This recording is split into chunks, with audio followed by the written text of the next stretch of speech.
আসসালামু আলাইকুম। আমি রেজওয়ানুল ইসলাম সনন, চতুর্থ বর্ষের শিক্ষার্থী, সাংগঠনিক সম্পাদক, বাংলাদেশ ছাত্রলীগ, শহীদ সৈয়দ নজরুল ইসলাম মেডিকেল কলেজ শাখা।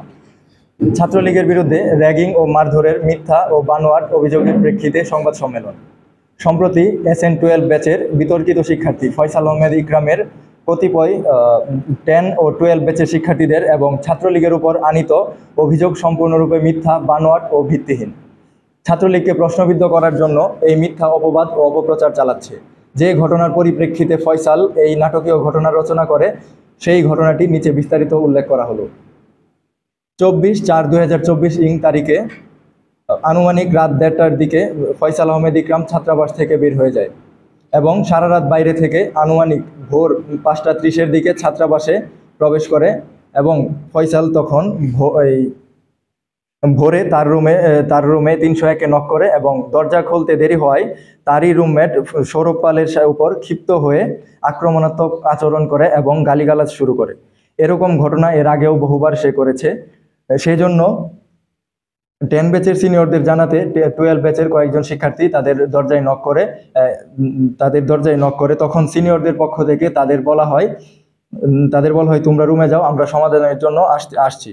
তারপর 10 ব্যাচের শিক্ষার্থীরা নিজেদের মধ্যে কথা বলে এবং কয়েকজন শিক্ষার্থী যারা ঘুম থেকে উঠে তারা ব্যাপারটি সমাধানের জন্য ফয়সালের রুম 301-এ যায়। তৃতীয় তলায় যাওয়ার পর ফয়সাল এবং সৌরভ পালের মধ্যে যেহেতু সমস্যাটি হয়েছিল, তো তাদের মধ্যে সমাধান করে দেওয়ার জন্য তাদের দুই রুমমেট মুস্তাফিজ এবং মাহাদিকে বাহিরে যেতে বলা হয়। কারণ 10 ব্যাচের উদ্দেশ্য ছিল যেহেতু সমস্যাটি শুধু সৌরভ পাল এবং ফয়সালের মধ্যে, শুধু তাদের মধ্যেই সমাধান হোক। প্রিয় সাংবাদিক ভাইরা, 10 ব্যাচের শিক্ষার্থীরা রুমে প্রবেশ করে ফয়সালকে বোঝানোর চেষ্টা করে। এক পর্যায়ে সৌরভ পালকে ভিতরে আসতে বলে তাদের দুজনের মধ্যে সমস্যা সমাধানের জন্য। কিন্তু ফয়সাল সৌরভ পালকে দেখে আবারও ক্ষিপ্ত হয়ে যায়।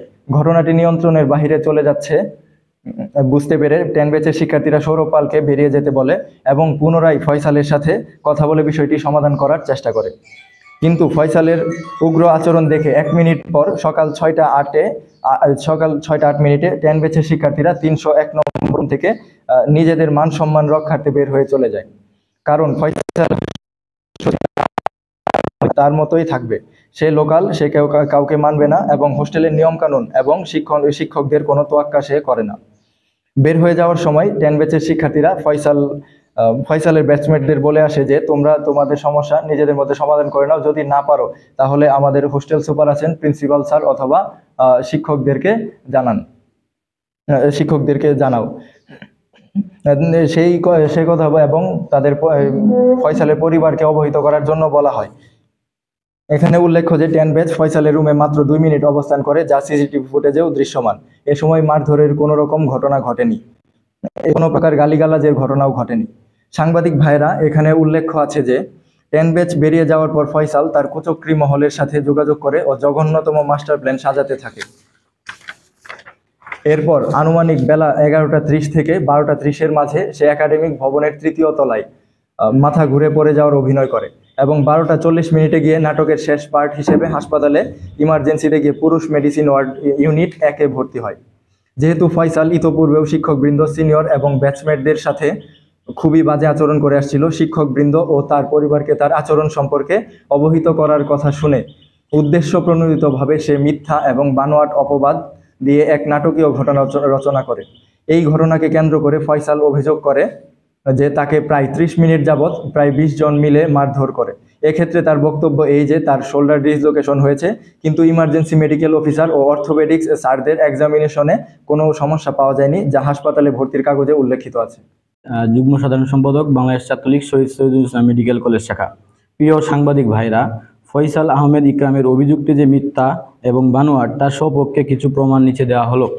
1. নিউজ পোর্টালে ফয়সাল আহমেদ ইকরাম বিবৃতি দেয় যে তার ডান শোল্ডার ডিসলোকেশন হয়ে যায় এবং 10 মিনিট যাবৎ শারীরিকভাবে অত্যাচারের শিকার হয়, কিন্তু সে হাসপাতালে ভর্তির পর স্যাররা পরীক্ষার মাধ্যমে নিশ্চিত হন যে তার ডান শোল্ডার ডিসলোকেশন হয়নি এবং শারীরিকভাবে সে সম্পূর্ণ সুস্থ, যা মেডিকেল রিপোর্টে উল্লেখিত রয়েছে। সিসিটিভি ফুটেজে এটি প্রমাণিত হয় যে তার রুমে 10 ব্যাচের শিক্ষার্থীরা মাত্র 2 মিনিটের মতো অবস্থান করে। 2 24/4/2024 ইং তারিখ সকাল 6টা 11 মিনিটে ফয়সাল তার রুম 301 থেকে বেরিয়ে সিঁড়ি বেয়ে উপরে উঠে যায়।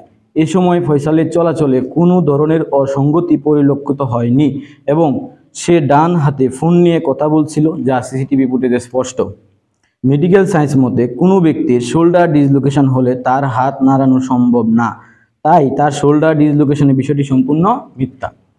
3 24/4/2024 ইং তারিখ সকাল 8টা 32 মিনিটে ফয়সালকে নিচতলায় স্বাভাবিকভাবে হাঁটাচলা করতে দেখা যায়, যা সিসিটিভি ফুটেজে স্পষ্ট। 4 24/4/2024 ইং তারিখ সকাল 9টা 9 মিনিটে সে ক্লাস করার জন্য কাঁধে ব্যাগ নিয়ে সম্পূর্ণ সুস্থ অবস্থায় ক্লাসের উদ্দেশ্যে রওনা দেয়, এটিও সিসিটিভি ফুটেজে দৃশ্যমান। 5 সে যথারীতি সকাল 9টা 30 মিনিটে ক্লাসে অংশগ্রহণ করে। 6 হাসপাতালে ভর্তি হওয়ার বিষয়টি ষড়যন্ত্রমূলক, কারণ ভর্তির সময় ইমার্জেন্সি মেডিকেল অফিসার তার গায়ে কোনো ধরনের মারামারি চিহ্ন খুঁজে পাননি। মেডিসিনের ডাক্তাররাও তাকে পরীক্ষা করে কোনো ধরনের মারামারি চিহ্ন খুঁজে পাননি। এমনকি মাসকুলোস্কেলিটাল সিস্টেম এক্সামিনেশন করেও কোনো ধরনের অস্বাভাবিকতা পাওয়া যায়নি। এইসব কিছু লিগ্যাল ডকুমেন্ট রয়েছে। 7 সোশ্যাল মিডিয়ায় বিএনপি নেতাকর্মীদের অপপ্রচার চলছে। আমি হৃদয়কান্তি বিশ্বাস তীর্থ, সাংগঠনিক সম্পাদক, বাংলাদেশ ছাত্রলীগ, শহীদ সৈয়দ নজরুল ইসলাম মেডিকেল কলেজ শাখা। সিসিটিভি ফুটেজ এবং তার ভর্তির কাগজগুলো পর্যবেক্ষণ করলে দেখা যায় যে তার পুরো ঘটনাটি একটি সাজানো নাটক। তার শোল্ডার ডিসলোকেশন এবং তাকে মারধরের কাহিনী সম্পূর্ণ মিথ্যা ও বানোয়াট। বিএনপি ও জামাত শিবিরের কতিপয় নেতাকর্মীর ইন্ধনে ফয়সাল আহমেদের এই জঘন্যতম নাটক ছাত্রলীগকে প্রশ্নবিদ্ধ করার উদ্দেশ্যে ও তার হেয় স্বার্থ চরিতার্থ করার লক্ষ্যে নির্মিত। ব্যাচ SN12 আর গত 24 তারিখ ভোর আনুমানিক 5:30-এর দিকে আমার রুমমেট ফয়সাল আহমেদ ইকরাম সারাত বাইরে থেকে 5:30-এর দিকে রুমে আসে। দেন রুমে আসার পর গেট নক করার পরবর্তীতে আমার গেট খুলতে দেরি হয়, সে আমার উপর ক্ষিপ্ত হয়, সে আমাকে গালিগালাজ করে এবং আমাকে ট্রিট দেয় যে সে বাইরে গেলে দেখে নেবে, সে লোকাল পোলাপান দিয়ে আমাকে মার খাওয়াবে। দেন এর পরবর্তীতে আমি আমার বিষয়টা আমার ক্লোজ ফ্রেন্ড অনিমেষকে জানাই। দেন অনিমেষ আমাদের বাকি ব্যাচমেটদেরকে বিষয়টি জানায় এবং পরবর্তীতে বাকি ব্যাচমেটরা SN10-এর সিনিয়র ভাইদেরকে বিষয়টি ইনফর্ম করে। দেন পরবর্তীতে SN10-এর সিনিয়র ভাইরা আমার 301 নম্বর রুমে আসে। দেন ফয়সালের সাথে বিষয়টি মিটমাট করার জন্য ফয়সালকে বোঝানোর চেষ্টা করে।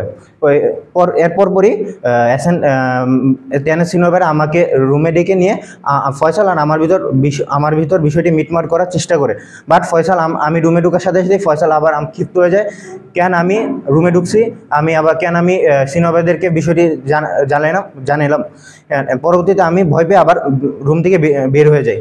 দেন পরবর্তীতে আবার এরপরই SN10-এর ভাইরা ফয়সালকে আবার বোঝানোর চেষ্টা করে, কিন্তু ফয়সাল SN10-এর ভাইদের উপর চিল্লায় বলে যে সে তাদের সিনিয়রদের কথা শুনবে না, সে তার যা মন চায় তাই করবে।